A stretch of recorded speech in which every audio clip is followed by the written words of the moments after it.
Boa noite, galera. Fala, Fabiola. Boa noite, tudo bem? Vamos deixar a galera entrar.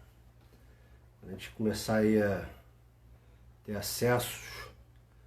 A gente começa. Tá certo?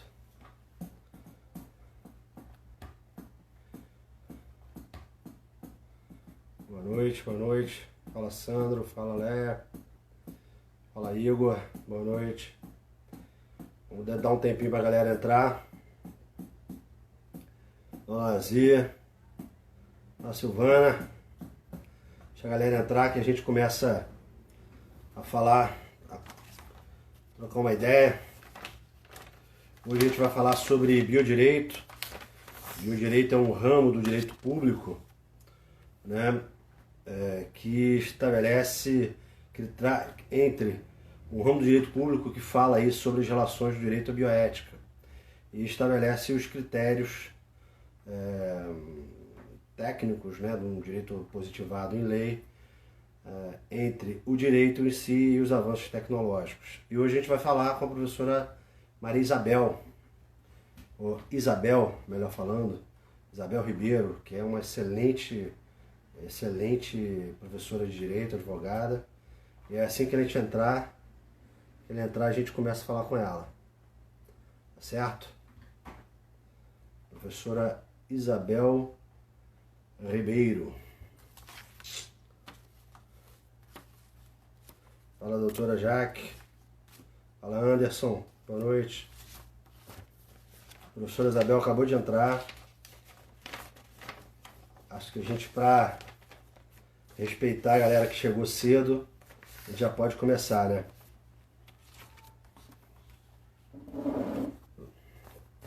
Vamos lá, vamos chamar a professora Isabel aqui.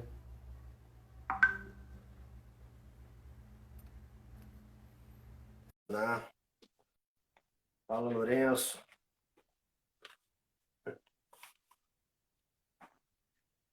Verinha.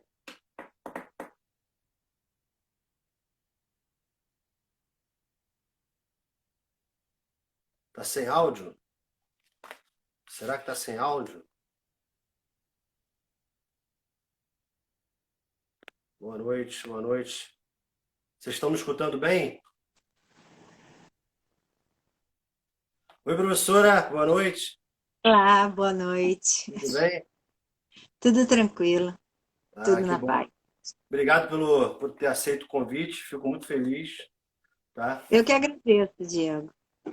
Então, seguindo a liturgia aqui, eu me chamo Diego Aguiar, sou editor do blog Ciência em Minutos, sou professor lá da Unidade de Farmácia do Centro Universitário Estadual da Zona Oeste, e hoje a gente vai falar com a professora Isabel Cristina Ribeiro dos Reis, que é graduada em Direito e Letras, né, pela Universidade Gama Filho, é mestranda em Ciências Sociais pela Cidade Federal Rural do Rio de Janeiro, é coordenadora do curso de Direito Estácio de Sá e atua aí como advogado do direito privado, um excelente advogado, é uma das professoras que a gente se programa para ir à aula, eu posso falar isso sem ter medo de ser tiete, eu sou mesmo.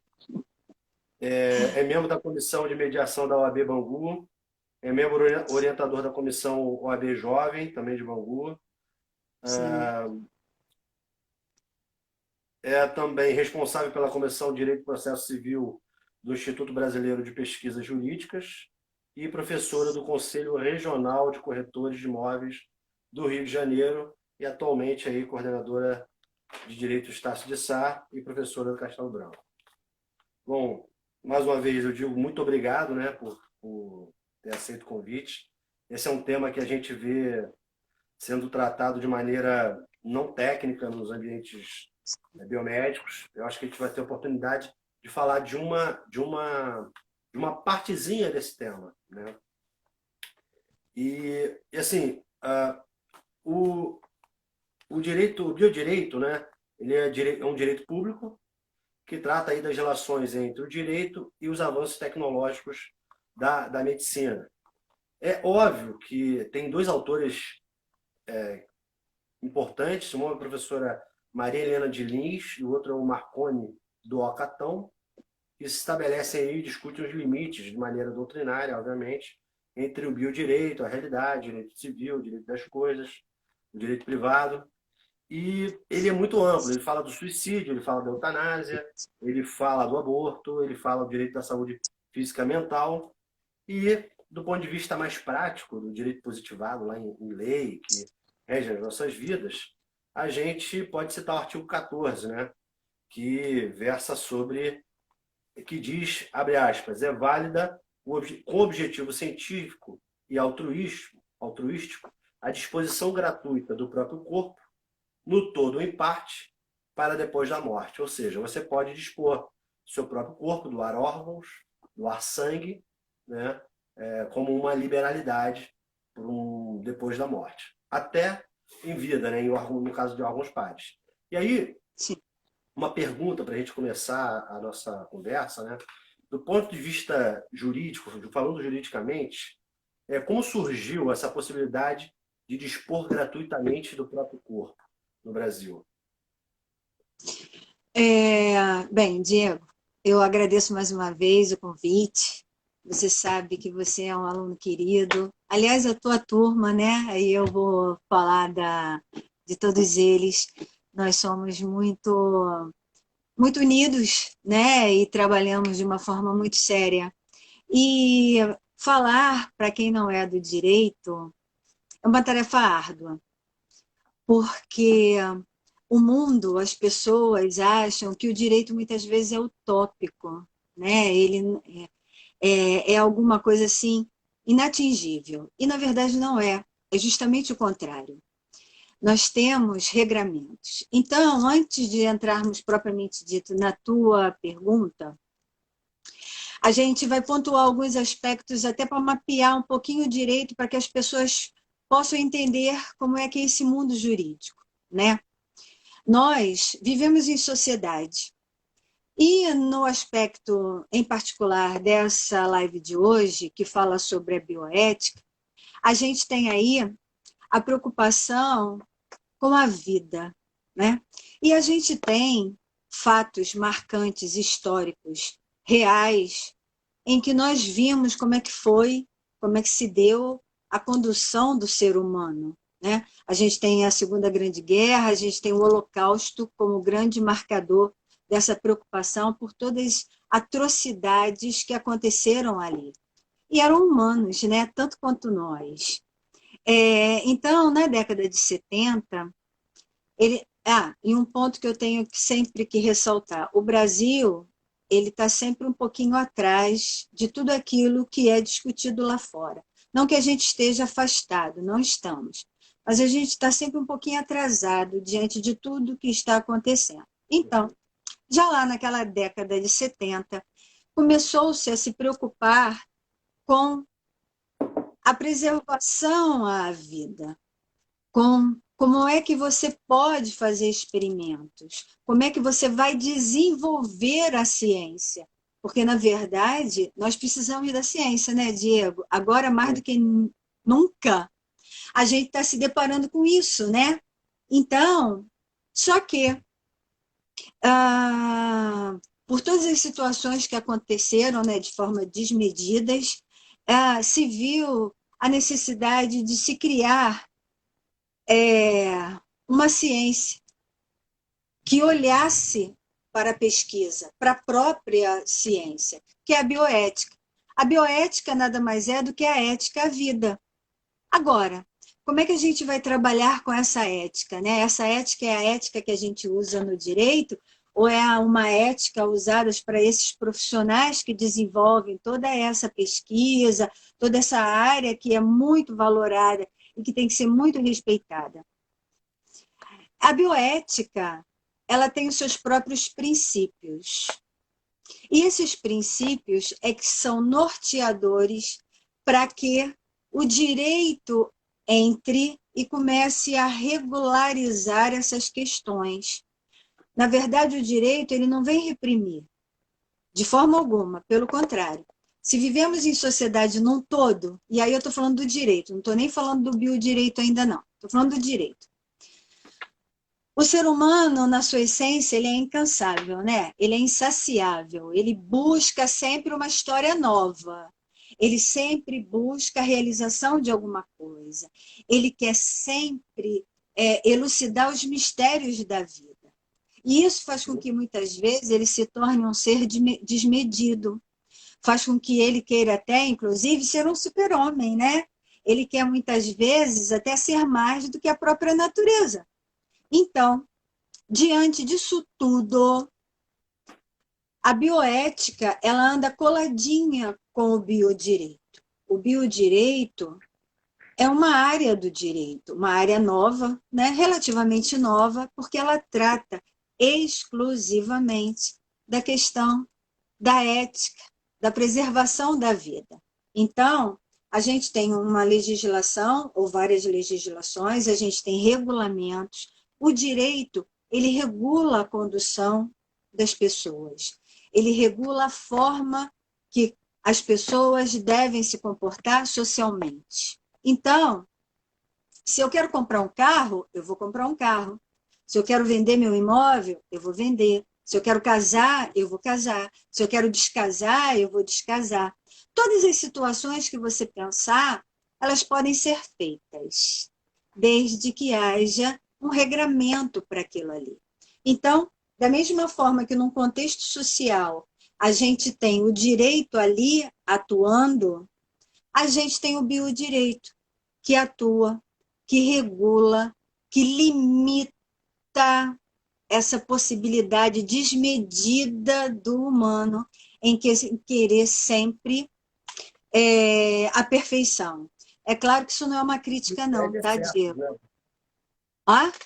Impede excessos, né? Sim, sim. Justamente por todo o passado que nós temos, né, Diego?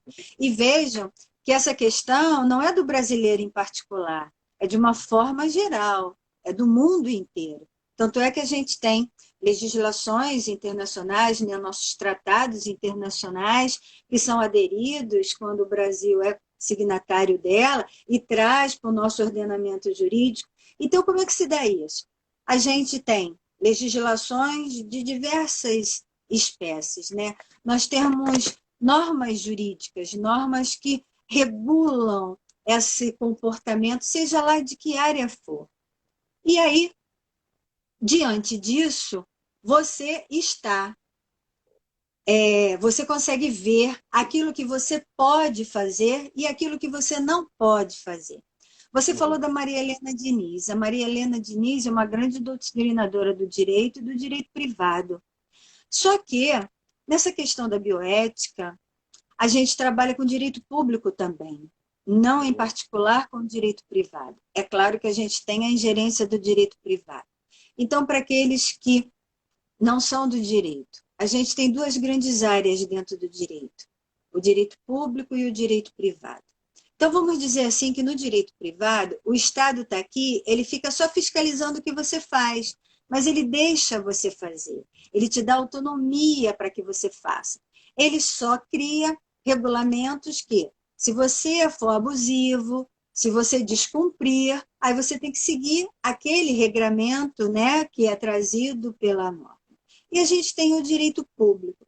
O direito público, o Estado, ele participa, ele tem interesse naquelas relações. Ele não é meramente um espectador. Ele está dentro, diferente do direito privado, que ele não participa, ele não é ator, né, naquela relação ali.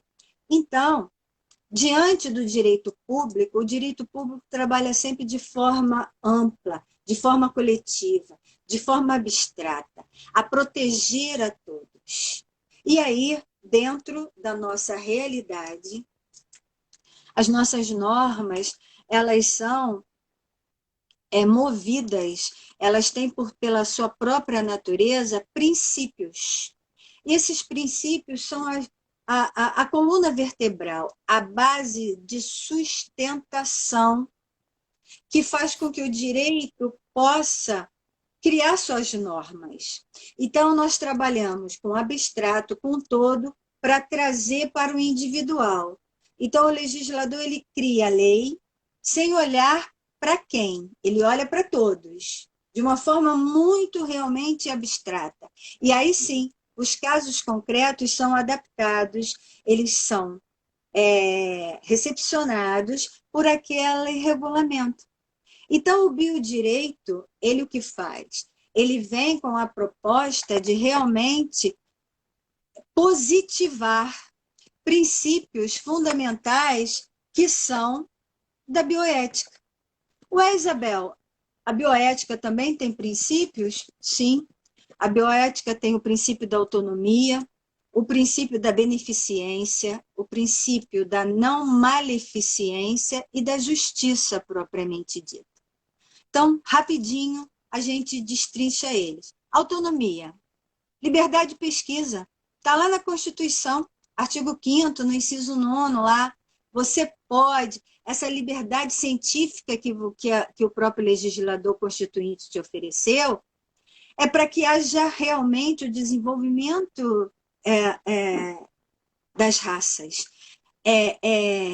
Ele é trazido para que a gente, enquanto estamos vivos, temos uma melhor qualidade a essa vida.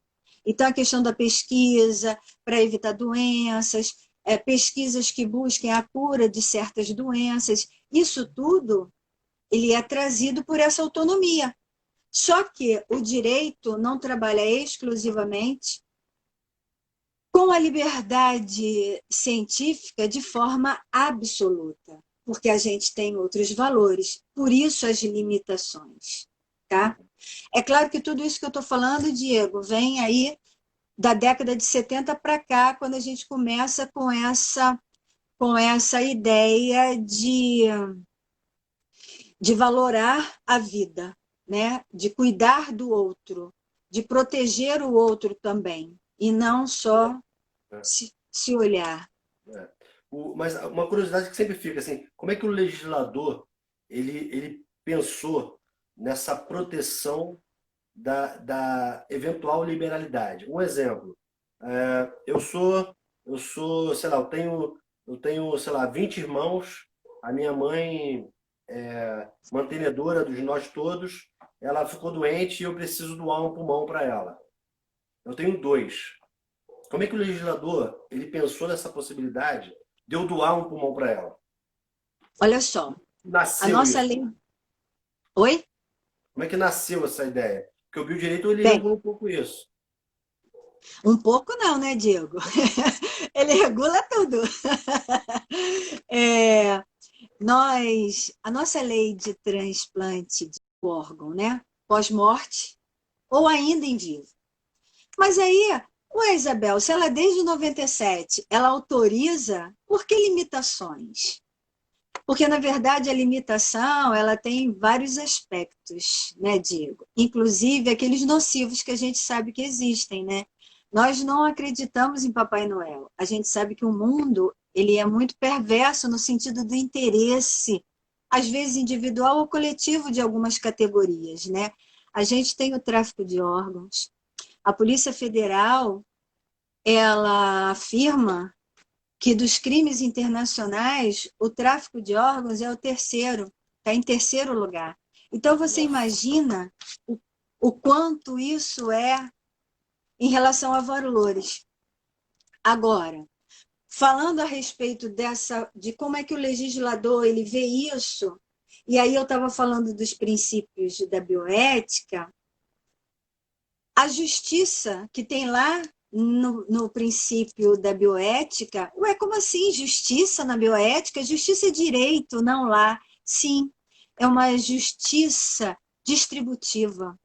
É uma justiça que possibilita todas as pessoas terem aqueles direitos de forma igualitária. Ah, Isabel, agora você está brincando com a gente, né? Nessa realidade que a gente tem, isso é brincadeira, né? Então, olha só, não esqueçam que a legislação ela tem uma intenção. A aplicabilidade dela é feita pelas pessoas.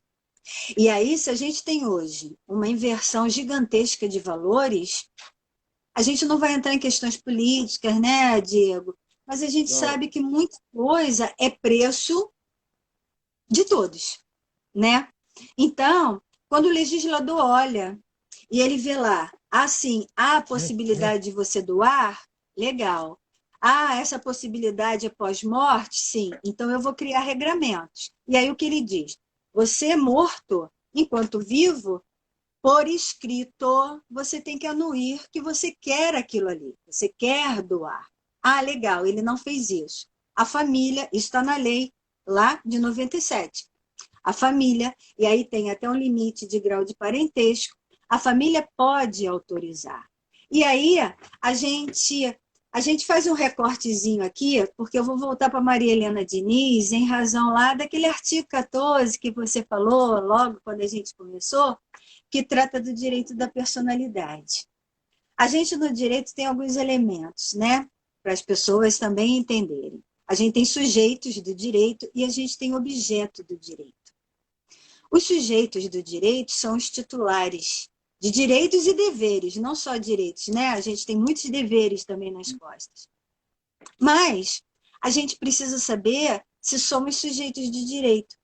E o nosso direito, o nosso ordenamento jurídico, isso é uma coisa que tem que ser dita, porque cada nação, cada estado, né, e aí estado e nação, tem seu próprio ordenamento jurídico. Ele cria as suas regras, regras que são melhores para aquela sociedade que ele vive.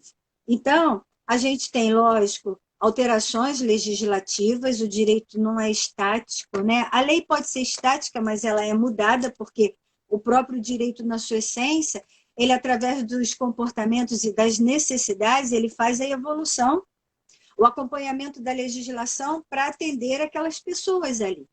Então, o nosso direito reconhece que a pessoa, ela passa a ser uma pessoa, aquele ser passa a ser uma pessoa quando ele nasce com vida. Nasceu, respirou, ele é sujeito de direito. Então, ele se torna titular de direitos e deveres, tá? Mas a nossa própria legislação, ela fala que o nascituro, quer dizer, aquele que está para nascer, ele também é tutelado juridicamente, ele tem proteção jurídica. Então, o nosso direito reconhece que a vida, ela se dá com a fecundação, né? Espermatozoide, óvulo, tudo aquilo bonitinho lá, já tem vida ali. Mas a gente não está falando de vida, a gente está falando de pessoa. Então, se alguma corrente fala que é a célula, se a outra corrente discute que aqueles espermatozoides lá, óvulos, que foram fecundados, mas ficaram lá em fertilização in vitro e não foram usados, e por isso eles são alvo de pesquisa, isso daí a gente pode discutir, até porque a academia discute todos esses aspectos, mas em relação ao direito, essas questões não são relevantes. Por quê? Porque o direito, ele alcança aquela pessoa. Então, para nós, o fato de estar lá dentro da barriga, o fato de ter fecundado, fora ou dentro, existe uma vida em que vai gerar uma pessoa. E quando é que essa pessoa vai se tornar uma pessoa? Quando ela nasce com vida. Quando ela respira, desculpa, quando ela respira. Naquele momento, quando ela se tornou titular de direito, ela se tornou um sujeito. E a gente precisa desses elementos no direito, porque se você não é sujeito do direito, você é uma coisa, você é um objeto. E aí, a grande discussão, até, né, nas grandes rodas, por que se a gente pode dispor de forma gratuita o corpo, e aí o corpo, quando a gente está falando de corpo, a gente já está falando pós-morte. Está me ouvindo, Diego? Ou está travando? Não, estou ouvindo tudo, tá? Estou aqui babando. Não, tranquilo. É porque congelou aqui um pouquinho, achei que estava com problema.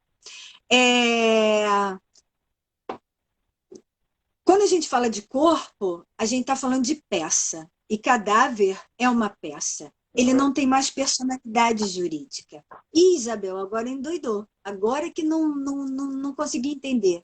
Olha lá, vamos por parte. Nasceu com vida, se tornou um sujeito de direito. Só que a lei, ela diz que para o nosso ordenamento jurídico, para o nosso direito, você adquire personalidade jurídica, ou seja, você se torna sujeito de direito quando você nasce com vida. Então, essa personalidade que a gente fala aqui não tem nada a ver com essa personalidade que as pessoas lá fora falam. Ih, cresce, vê se amadurece, tu não tem personalidade. Não tem nada a ver. Essa personalidade jurídica é você ser sujeito do direito. Tanto assim é que você, quando está vivo, você pode doar algum órgão, mas não todos os órgãos. Só aqueles que são duplos. Aqueles que aparentemente não trarão mal-estar para você, não vão prejudicar a sua constituição humana. Porque se assim há uma vedação legal. Então, quando a Maria Helena Diniz diz que a gente ali pode, de forma gratuita, conceder, e não só a Maria Helena Diniz, né? A própria lei fala isso no artigo 14. Primeiro, a forma gratuita faz com que você tenha a sua própria autonomia de decisão. Você pode optar por sim ou por não. Seus familiares podem optar por sim ou por não em caso de falecimento. Tem uma questão. É o seguinte, se a gente fala de órgãos pares, tudo bem, a gente chega no limite do ponto das questões fisiológicas. Mas quando a gente fala de sangue, quando a gente fala de esperma, em outras nações, como por exemplo os Estados Unidos, você consegue vender o seu sangue, você consegue vender o seu esperma. Se você pensar do ponto de vista energético, você precisa comer, você precisa beber, você precisa fazer a célula. Por que no Brasil, na sua opinião, a gente não consegue vender? É uma questão educacional, é uma questão cultural, religiosa? De onde vem isso? Bem, Diego, aí a gente vai dialogar com outras ciências, né? E, na verdade, a gente tem uma constituinte que cada vez mais tem uma tendência religiosa. A nossa história fala da religião. O Platão, ele já dizia que a pessoa, quando nascia, a alma entrava nela naquele momento, no exato momento do seu nascimento. Então, alma é religião, né? Se a gente for trabalhar com esse mapeamento, a gente não pode afirmar que há reflexos na religião, mas a gente não deixa de analisar que há reflexo religioso nisso tudo. Então, assim, por que lá fora pode e aqui não pode? Porque deve existir, Diego, um amadurecimento social. E o nosso legislador, bem, isso é o olhar do direito, tá? Os interesses subjetivos é muito difícil de você interpretá-los. Então, você vai analisando, motivado por aquele grupo que está legislando. Então, quem é que está ali e a forma como ele olha aquilo ali. Mas, para o direito, a gente vê o amadurecimento social. E nessa questão do amadurecimento social, a gente está falando de todos.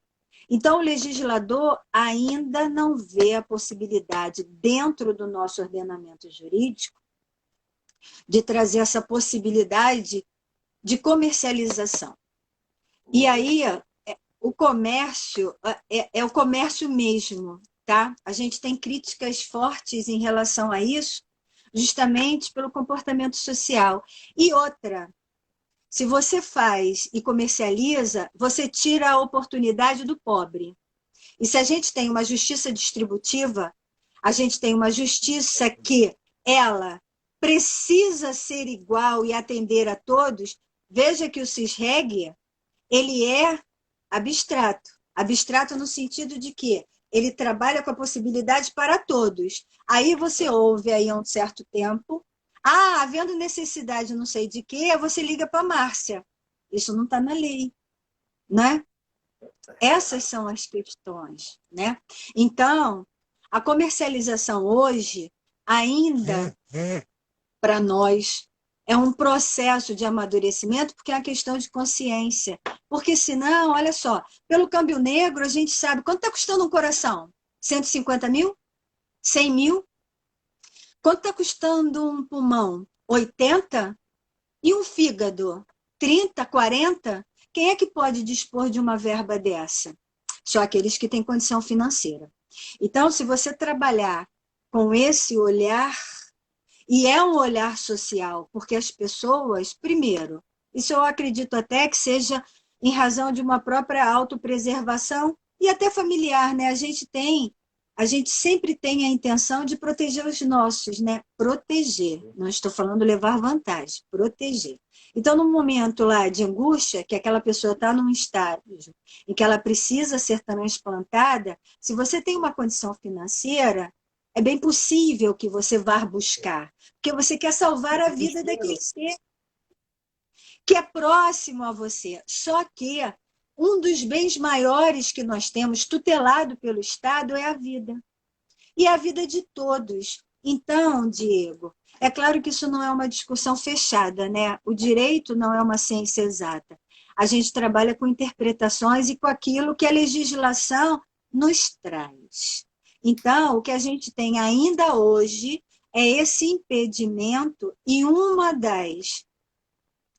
dos vieses de discussão é a questão da comercialização, tirando do outro a possibilidade de participar naquela fila que já não é uma fila de espera justa, vamos dizer assim, porque na verdade existe aí a necessidade de ser compatível, né? Alguns aspectos biológicos para que você possa doar para aquela pessoa. Às vezes ela é a primeira da lista e você vê que aquele que estava mais lá embaixo recebeu porque ela não era, né? Só. Tem uma questão que vai bater na nossa porta, já está batendo, né? Mas do ponto de vista, vai popularizar em breve, né? Que é a terapia gênica. Durante muito tempo foi ficção científica, né? Hoje, nos últimos anos, aí inventaram uma terapia chamada CRISPR-Cas, ou CRISPR-Cas9, ou CRISPR e tal. E essa terapia, ela tem o objetivo de modificar as bases do DNA. Eu não vou tratar desses detalhes não, porque é besteira, mas o objetivo dela, né, não tem sentido aqui. O objetivo dela como a maior parte das doenças tem uma base no DNA, se você consegue editar esse DNA e consertar esse DNA, eu, em teoria, consigo dar um avanço biológico. Ou seja, aquelas pessoas que tinham doenças genéticas, a partir desse momento, a partir dessa técnica, não vão ter. Os resultados em animais, modelos experimentais, coelho, galinha, camundongo, até primatas como macaco, vem mostrando resultados fantásticos. O mundo fez uma moratória, né, nesse assunto. Falou, olha, seguinte, ninguém vai trabalhar com o ser humano por conta do político, né, e por conta de você criar um super-humano. Você imagina que se eu sou uma nação doida, eu crio uns 500 super-humanos que não ficam doentes, que não correm e consigo conquistar o mundo. Então, assim, como é que o biodireito vai regular esse super-humano que vem aí? Essas pessoas que não são recuperáveis do ponto de vista dos defeitos do DNA. Olha só, a gente tem, em 2005, a gente tem a Declaração de Bioética e dos Direitos Humanos, que veio para justamente começar a trazer as declarações, elas são de âmbito internacional, tá? Então, elas são criadas por organismos internacionais em que elas não têm força de lei, elas não são impositivas, elas não ordenam. Mas você, como país signatário, você traz todas aquelas orientações para o seu mundo, e o seu mundo jurídico. Então, trazendo de lá para cá, você, a partir daquele momento, passa a ficar subordinados a ela, desde que você aprove dentro do teu próprio território, tá bem? São as chamadas hoje normas superlegais, né? Elas não estão no mesmo patamar da Constituição, mas elas vêm logo depois. E depois vêm todas as nossas legislações. A partir do momento em que ela é aprovada, ela é validada, ela passa a vigir dentro do nosso ordenamento. Então, Diego, como é que nós vamos tratar isso? Só o tempo vai dizer. Porque, na verdade, a gente tem sempre encontros, né? Por quê? Isso é uma preocupação mundial. Porque é aquilo que nós falamos logo no início, né? O ser humano, ele acha que é Deus e ele quer se tornar um Deus. A partir do momento em que ele crie ou consiga criar esses super-humanos. Se a gente olhar pelo lado benéfico da projeção, né, de você, eu não sei as tuas terminologias, tá? Mas a questão de melhorar realmente aquele período de vida que você tem, muito bom, né? Mas, Imaginar, imaginar que uma técnica dessa pode tratar uma distrofia muscular, enfim, várias doenças de fundo genético, isso é maravilhoso. Mas é aquela sim, história da radioatividade. A radioatividade é excelente para a medicina, para várias causas da medicina. Ela trata o câncer, ela faz raio-x, ela faz ressonância magnética nuclear. Foram desenvolvidas várias técnicas, mas ela também gera bomba atômica. Né? sim. A pergunta é, a gente vai esperar uma nova bomba atômica do ponto de vista do CRISPR-Cas9 ou a gente vai se adiantar a essa artimanha que o ser humano tem de querer superar os seus próprios limites e criar um super-humano? Como é que o direito Bem, ele pode regular isso? É só o legislador? É só acordo sim, internacional? É só regra? São só regras do ponto de vista sim, sim, do sim, ordenamento jurídico sim. normal? Olha só, o biodireito, ele é preparado para isso. O biodireito, ele só legisla, ele só olha. É claro que a gente tem todo um corpo por fora, né, Diego? Nós temos os estudiosos do direito, nós temos um processo evolutivo, nós temos a ciência que fala muito. Olha, em 2005, nós tivemos uma ação direta de inconstitucionalidade em razão da nossa lei de biossegurança. A Uhum. lei de biossegurança, ela fala justamente de todo esse contexto aí, né? Da, da ética, da possibilidade do que você pode fazer ou não fazer. E aí, a época lá atrás, foi uma grande discussão. Foi para o STF, até por conta da competência, que aqui nem precisa ser falado.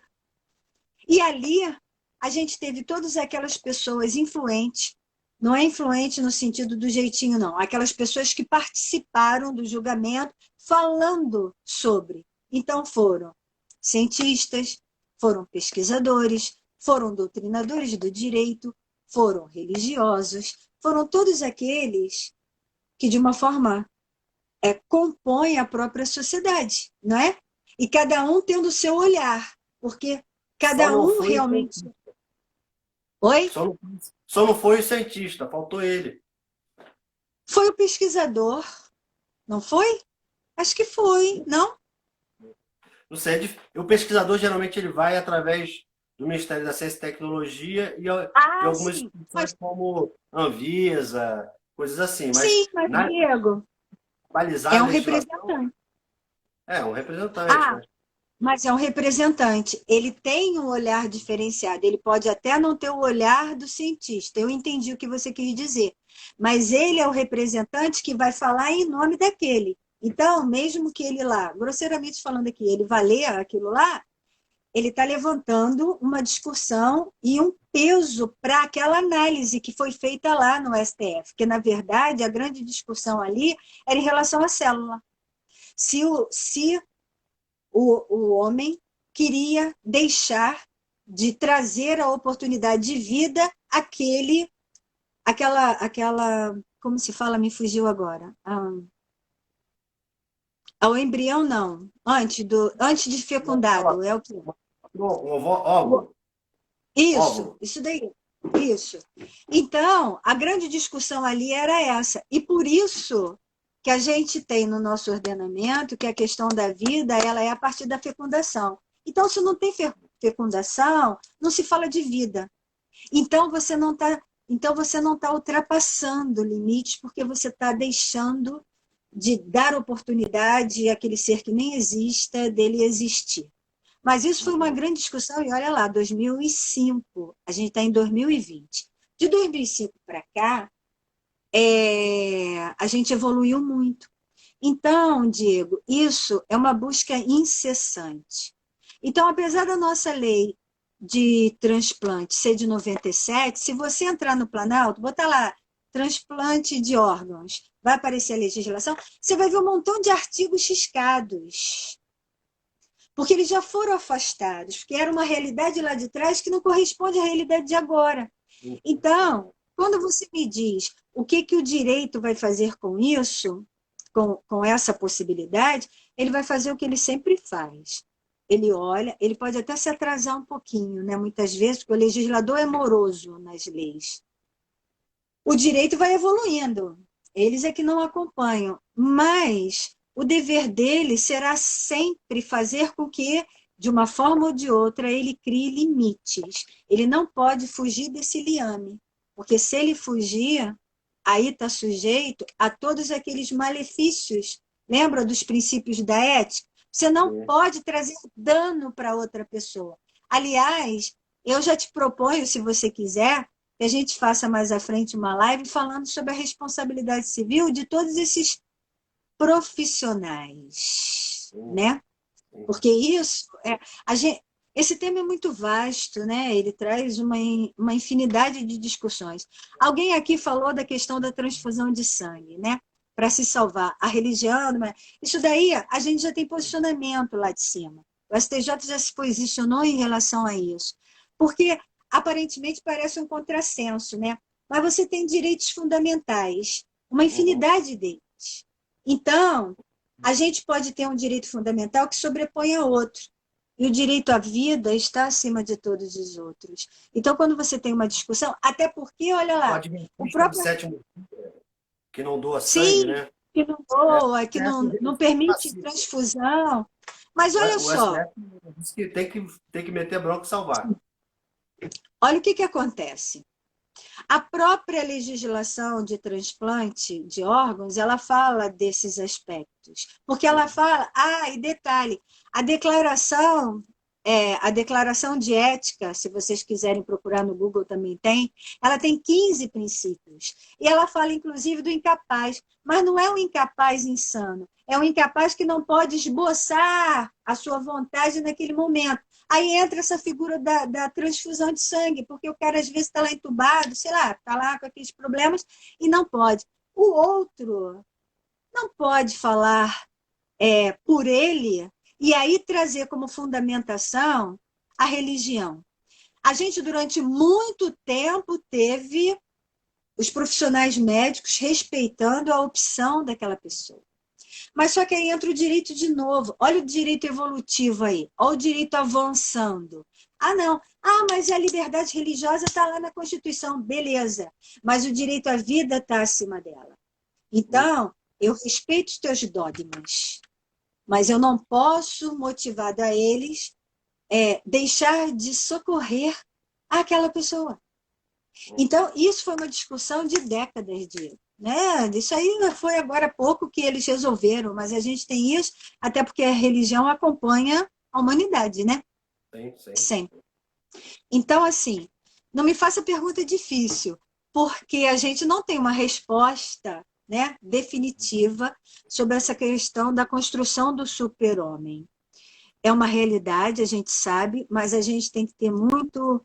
A gente sabe que o ser humano, ele é. Eu tenho algumas opiniões, você é meu aluno, você sabe disso.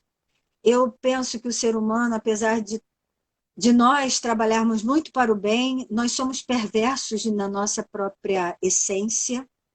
E isso, para aquela pessoa do mal, né? Sabe o diabinho e o anjinho? Então, para aquela pessoa que olhe de uma outra forma, isso é altamente perigoso.